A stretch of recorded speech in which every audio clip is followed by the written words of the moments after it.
요한복음 19장 1절부터 16절까지 말씀, 제가 먼저 1절 말씀을 봉독합니다.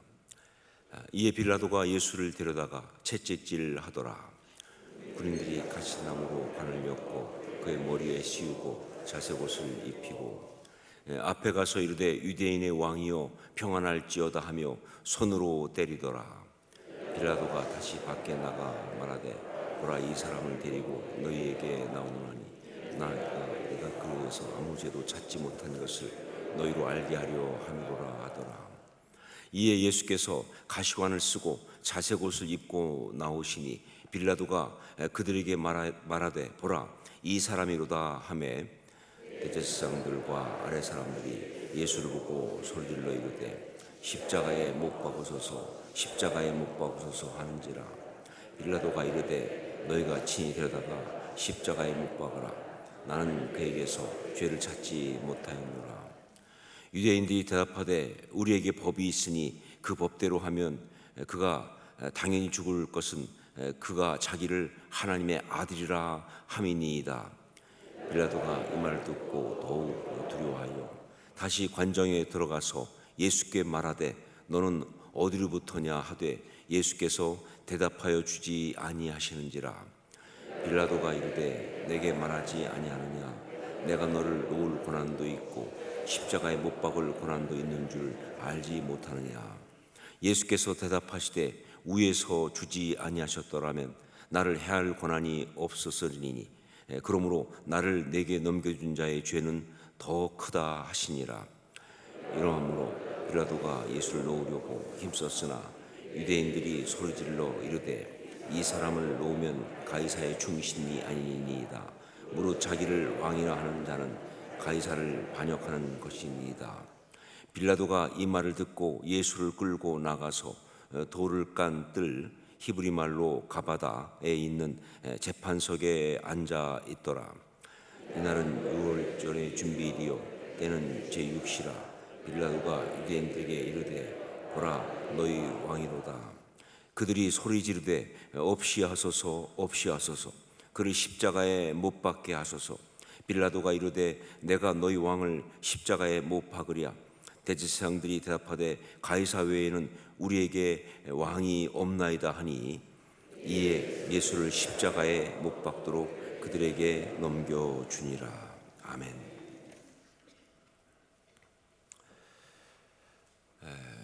어제 첫 번째 우리에게 주신 십자가 신앙, 십자가 신앙은 이런 것이다. 그것은 바로 나는 이 세상에 속한 사람이 아니다 라는 사실을 항상 기억하는 것, 그리고 필요한 순간에 그것을 단호하게 선포하는 것, 그것이라고 말씀드렸습니다. 네, 십자가 신앙은 나는 이 세상에 속한 사람이 아니다 라는 사실을 항상 기억하는 것, 그리고 필요한 순간에는 아주 담대히 선포하는 것, 그것입니다. 자, 그러면 오늘 이제 두 번째 십자가 신앙을 받아야 하는데 십자가 신앙은 무엇인가? 오늘 두 번째로 주신 말씀은 무엇일까? 이 역시 예수님의 말씀 가운데 들어 있습니다. 그런데 여러분, 오늘 말씀을 우리가 함께 읽었지만 오늘 말씀을 보면요, 일단 뭐예요? 시끄러워요. 사람들이 말이 많아요. 하여간 와글와글합니다. 이것을 드라마로 만들면 굉장히 데시벨이 높을 수밖에 없어요. 그 군병들도 아우성을 치고 얘기하고 막 소리 지르고 조롱하고, 유대인들은 말할 거 없고 군중들도 또 동원돼 가지고 막 소리 지르고, 거기에 또 빌라도까지 그냥 또 막 이야기하고 자기들끼리도 얘기하고 예수님 향해서 얘기도 하고 막 소리 지르고 굉장히 시끄러운데 정말 놀라운 것은 정작 예수님은 한마디도 없으시다는 겁니다. 우리가 16절을 읽었는데 아마도 기선인지 모르겠지만 예수님은 말씀이 없으세요. 그렇게 조롱하고 그렇게 야유하고 그렇게 자극을 해도 말이죠, 예수님은 말씀이 없으십니다. 심지어 빌라도가 직접 물었을 때도 성경은 뭐라고 그래요? 대답하여 주지 아니하시는지라. 대답을 안 해주십니다. 자, 이 분위기를 어떻게 설명할 수 있을까요? 여러분, 이 분위기는요 분명한 거 뭐냐? 예수님이 이기고 계시다 하는 겁니다.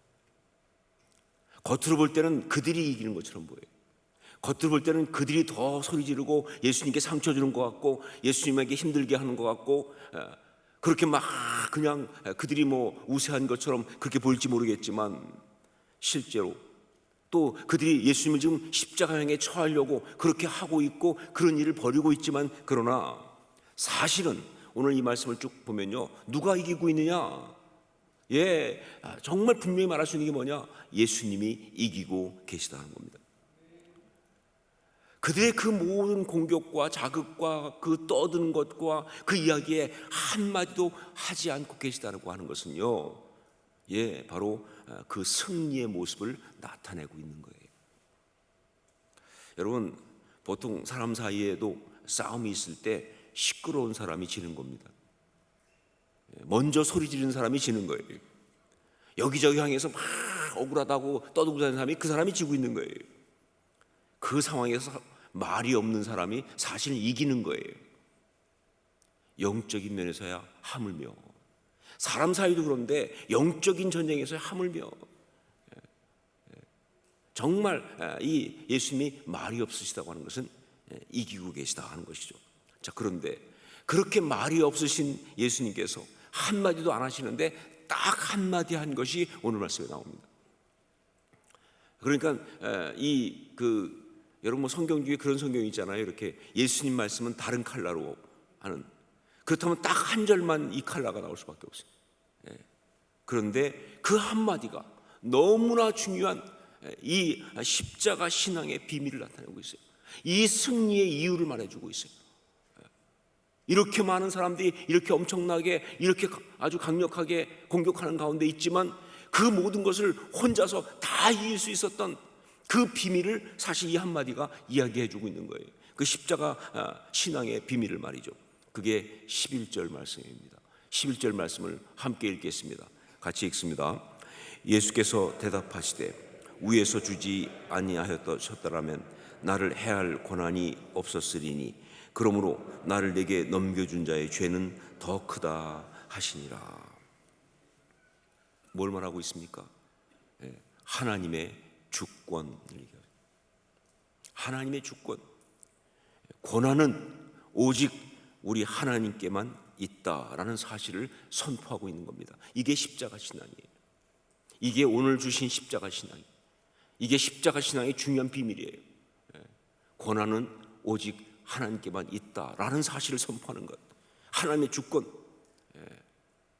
이게 우리 주님이 말씀하신 그 싸움의 승리의 이유이기도 합니다. 여러분, 요셉이라고 하면 구약에 나타난 예수 그리스도의 예표다 이렇게 얘기하고 있죠. 요셉의 이야기가 얼마나 예수 그리스도와 비슷한지, 어떤 그런 이 아날로기, 이 나타나는 것이 유사한지, 그거는 제가 성경 탐구 강의할 때 굉장히 자세히 이야기했습니다. 뭐 여러 가지 있지만 우선 예수님처럼 요셉도 동족에게, 형제에게 배신당하고 팔렸잖아요. 그렇죠? 예수님처럼 요셉도 그 동족에게 배신당하고 팔렸어요. 요셉은 은 20, 예수님은 은 30.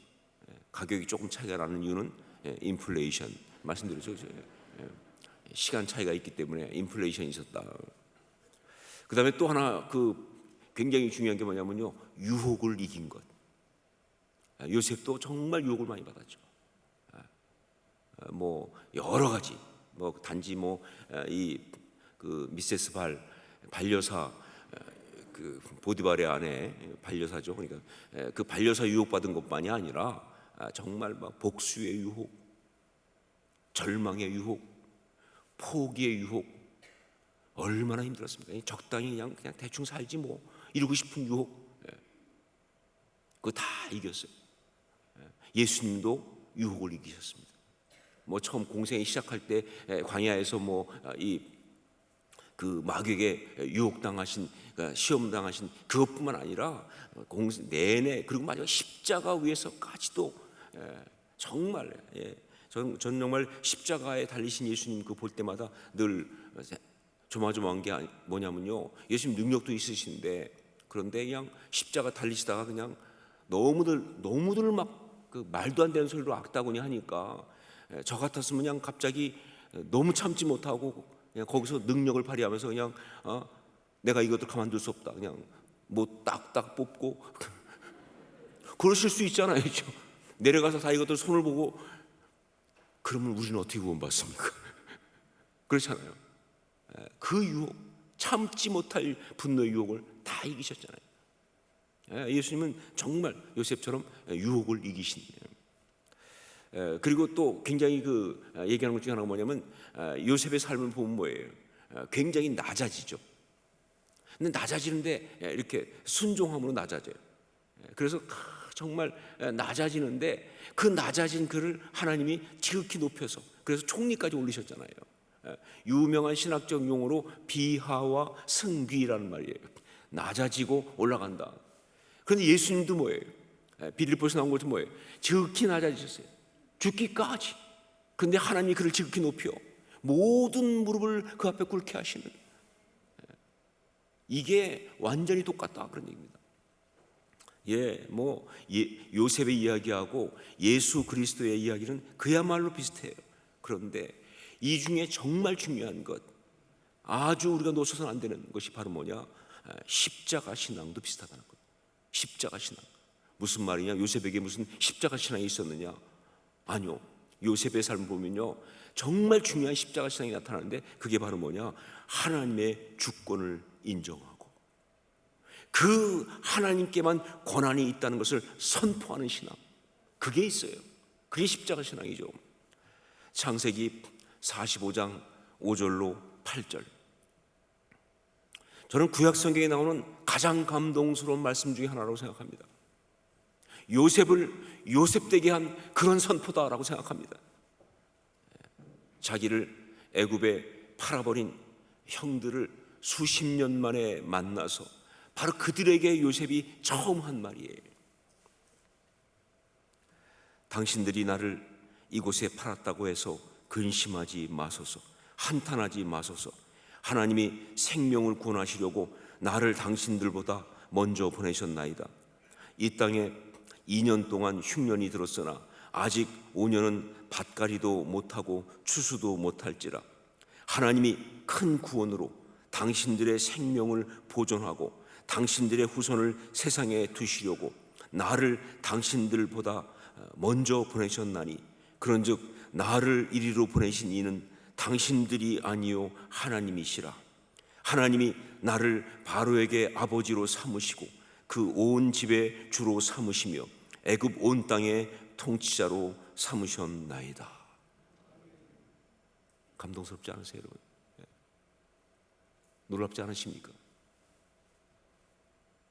형들한테 향한 그 모든 배신과 그것 때문에 온 그 고통스러운 시간을 갖다가 다 이기는 이 한마디, 하나님이 사실은 보내신 것이다.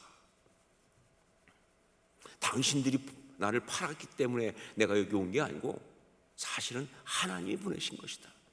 하나님이 이 백성 구원하시려고, 그래서 이 백성의 후손들을 이 땅에 두시고 온 세상에 구원의 역사를 펼치시려고, 그래서 나를 보내신 것이다. 하나님의 주권을 온전히 인정하는 바로 그런 그 고백, 나의 삶의 온전한 권한은 사실은 하나님께만 있다 하는 사실을 갖다가 선포한 이 고백, 이게 바로 참 신앙의 선포고요, 이것이 바로 십자가 신앙이에요. 이와 똑같은 이야기를 지금 누가 하고 계십니까? 예수님이 하고 계시는 것이죠. 빌라도에게 위에서 주지 아니하셨더라면 나를 해할 권한이 없었으리니. 하나님이 다 뜻 가운데 지금 하고 계신 거다, 그 이야기입니다. 위에서 주지 아니하셨더라면 나를 해할 권한이 없었으니. 여러분, 그렇습니다. 이것이 바로 죄를 완전히 이기고 박살내는 승리의 선포입니다. 정말 그 마귀는요, 형들의 그 상처를 시기심을 이용해 가지고 보통 그러니까 그래서 요셉을 파괴하려고 공격했잖아요. 그게 뭐 마귀가 하는 짓이니까. 자, 그런데 그 요셉을 파괴하려고 했던, 그 요셉을 갖다 삶을 파괴하려고 했던 이 마귀의 마지막 노림수가 뭐였느냐? 그렇게 요셉이 그것 때문에 고통당하고 뭐 노예 생활하고 막 그런 그것도 있지만 마지막 노림수는요, 요셉의 마음속에 형들에 대한 이 분노, 복수심을 가지고 평생 살아가게 하는 겁니다. 용서할 수 없죠, 누가 봐도. 더구나 힘까지 주어졌는데. 이전엔 힘 없어서 복수를 못했다고 한다면 지금은 총리잖아요. 그러니까 이것도 다 쓸어버리고 정말 피바람을 일으켜도 누가 뭐라고 하겠어요. 그렇게. 근데 사실 그러면서 파괴되는 건 누구의 삶이 파괴되느냐? 요셉의 삶이 박살나는 거죠. 그 상처를 가슴에 품고, 그 분노를 가슴에 품고, 그 원한을 가슴에 품고 복수하며 살면요, 어떻게 되겠느냐? 결국은 가장 먼저 무너지는 건 그의 삶이에요. 아니, 사랑하며 살면도 인생이 짧은데 분노하면서 그렇게 살면 그 인생은 다 날리는 거 아니냐, 그 말이죠, 그렇죠? 그런데 그런 마귀의 괴계를 갖다가 한 방에 보내본 이야기가 이 얘기 아닙니까? 그런 마귀의 괴계를 한 방에 박살낸 이야기가 바로 이 이야기예요. 이게 십자가 신앙이죠. 십자가 신앙은 마귀의 괴계를 박살내는 거니까. 여러분, 우리 삶의 모든 주권은 하나님께 있습니다. 우리 삶의 모든 권한은 하나님께 있습니다. 하나님이 주시지 않으면 누구도 우리를 해야 할 권한이 없습니다. 그러니까 누군가가 내게 상처 주고 누군가가 나를 힘들게 하고 어떤 상황이 나를 어렵게 한다고 한다면 당장 볼 때는 뭐가 잘못되는 것 같고 뭐가 문제가 있는 것 같고 그가 악한 것처럼 보일지 모르겠지만 내가 그래서 힘들지 모르겠지만 아니요, 우리 하나님의 섭리가 그 가운데 있는 줄로 믿습니다. 그러면 상처받을 것도 없죠. 그러면 절망할 것도 없죠. 그러면 억울할 것도 없습니다. 지금은 이해가 되지 않지만 하나님의 뜻이 거기 분명히 계신 거니까 말이죠. 제가 미국에 있을 때 한 부부를 만났는데 참 믿음이 좋고 그리고 또 금슬도 좋은 아주 신앙적으로 모범이 되는 그런 부부였습니다. 그런데 이렇게 딱 보니까 특별히 그 남편이 그렇게 사람이 좋을 수가 없어요. 하여간 제가 볼 때는 저를 비롯한 모든 남편들의 공공의 적이 될 만한 사람이에요. 그렇게 하면 안 돼요. 그러면 우리가 문제가 됩니다. 할 정도로 그렇게 아내를 잘 이렇게 정말 존중하고 섬겨주고 아예 그렇게 잘할 수가 없어요. 근데 그 부부하고 이렇게 이야기하는 가운데 깜짝 놀랐어요. 옛날 얘기 해주는데 전혀 다른 이야기더라고요. 이 부부가 결혼했는데 정말 그 부인은 굉장히 그 나름 열심히 신앙생활하는 그런 아주 믿음 좋은 자매였는데 그런데 또 어떤 그 믿음 좋은 기도하는 분이 소개해가지고 이 남편을 만난 거예요. 그래서 이제 결혼을 했는데 결혼하고 보니까 꽝이야. 이 남편이 보통 문제가 많아요. 겉으로는 문제가 별로 없어요. 그런데 하여간 그 말로 상처 주고 사람 힘들게 하고 뭐 이렇게 하는 것들이 정말 견딜 수 없게 하더라고요. 어떻게 저럴 수가 있나 말이에요. 막 너무 자기를.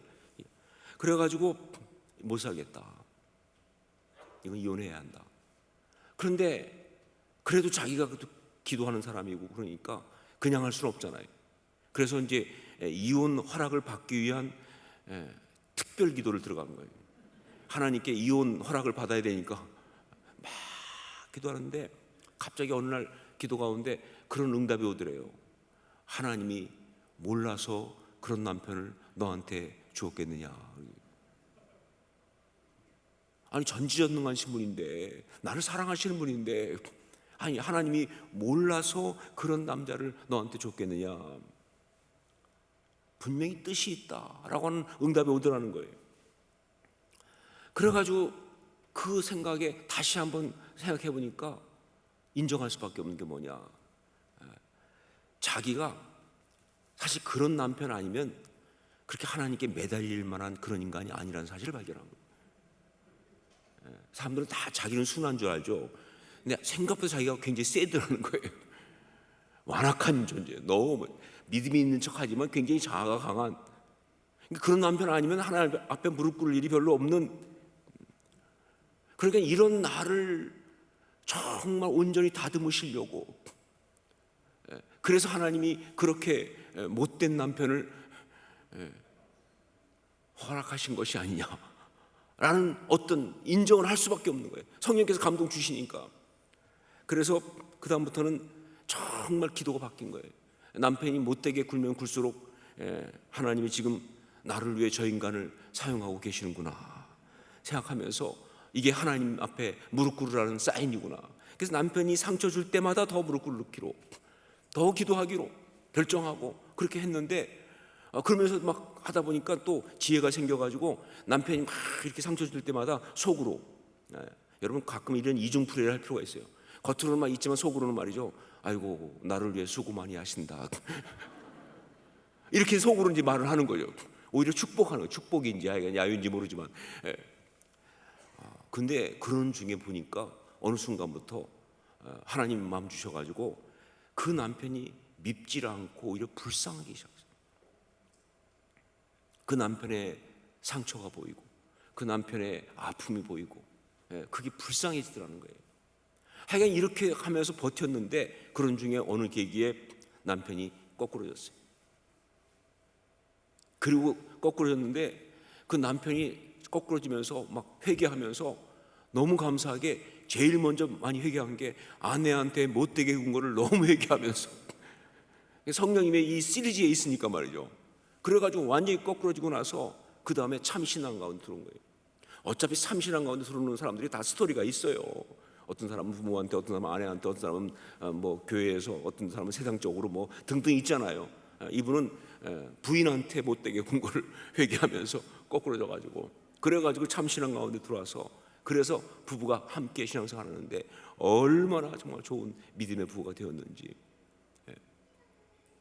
정말 그날 제가 본 남편은 진짜 그야말로 경처가 수준이었다. 와이프를 경외하는. 여러분, 십자가 신앙은요, 이렇게 죄를 이기는 겁니다. 어떻게? 하나님의 주권을 인정하면서, 하나님께서 고난을 주셔서 그런 것이라고 하나님을 신뢰하면서, 그러면서 그 죄를 이기는 게 바로 십자가 신앙이에요. 자, 구체적으로 어떻게 할 것인가? 첫 번째로 하나님의 주권을 인정하는 고백과 선포를 의지적으로 하십시오. 하나님의 주권을 인정하는 고백과 선포를 하십시오. 이거 의지적으로 해야 합니다.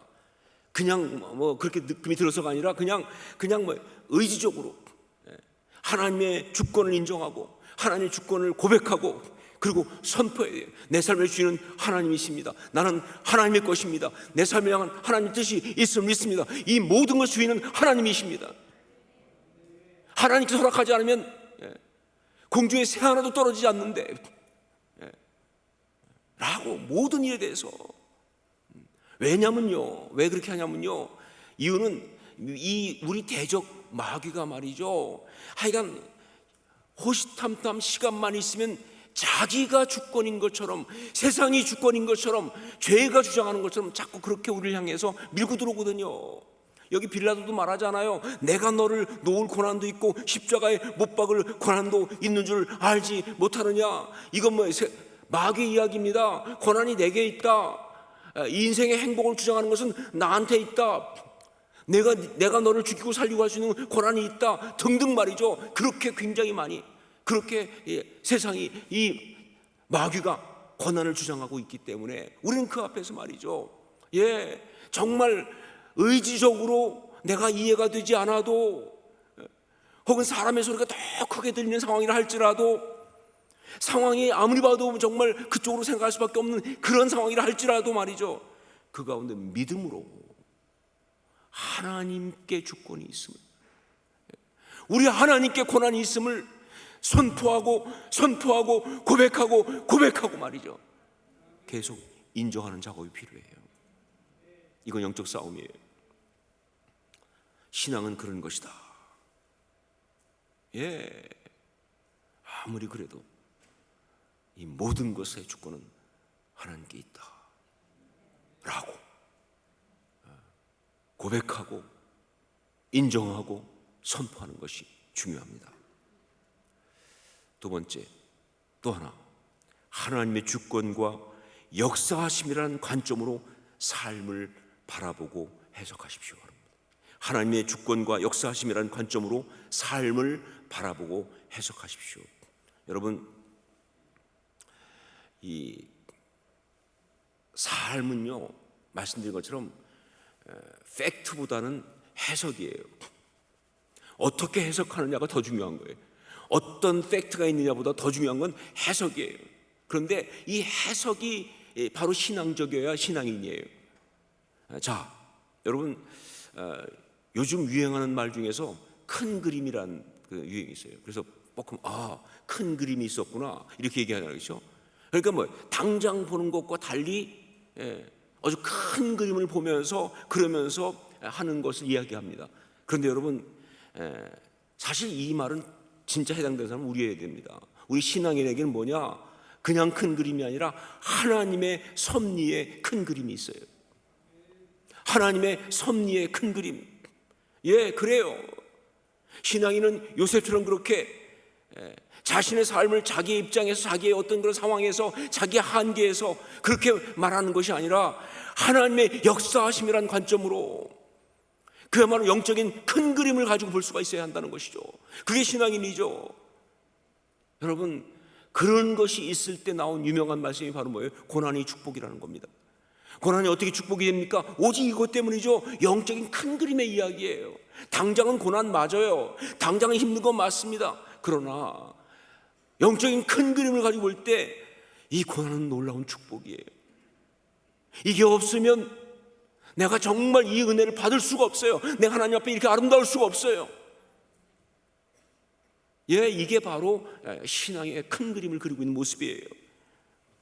십자가 신앙은 바로 이렇게 하나님의 주권이라는 시각으로, 하나님께만 권한이 있다는 그런 온전한 고백으로 우리 삶을 다시 바라보고 그리고 해석을 해내는 것입니다. 영적인 깨달음, 그런 영적인 눈이 열려야 되는 거예요. 그래야 우리가 참을 수 있죠. 그래야 견딜 수 있죠. 그래야 정말 이길 수 있어요. 여러분, 영적 전쟁에, 우리의 영적 전쟁에 3대 대적이 있어요. 그게 바로 뭐냐면 세상, 그리고 두 번째가 현실, 그리고 세 번째가 자기 자아입니다. 우리가 영적 싸움할 때 치열하게 싸워 이겨야 되는 세가 있다면 세상, 그리고 현실, 그리고 자기 자신이에요. 그런데 이거 어떻게 이길 수 있느냐? 하나님의 섭리의 큰 그림을 가져야 이길 수가 있어요. 왜냐하면 이건 당장 나를 둘러싸고 있거든요. 내 눈을 가리고 있기 때문에 그냥 못 이겨요. 근데 하나님의 섭리의 큰 그림, 모든 권한은 하나님께 있다, 주권은 하나님께 있다 라고 하는 고백을 하면서만이 이거 이길 수가 있어요. 그래야 세상이 이깁니다. 그래야 현실을 이길 수가 있어요. 그래야 내 이 자아를 이길 수가 있어요. 이게 바로 십자가 신앙입니다. 자, 오늘 우리에게 주신 두 번째 십자가 신앙은요, 하나님의 주권을 인정하는 믿음, 그것입니다. 내 삶의 고난은 오직 하나님께만 있다고 고백하는 바로 그 믿음, 이것으로 넉넉히 승리하실 수 있기를 주의 이름으로 축원합니다. 이것으로 삶을 해석하면서 세상을 이기세요. 현실을 이기세요. 내 자아를 이기세요. 그런 아름다운 신앙의 삶 될 수 있기를 주의 이름으로 축원합니다.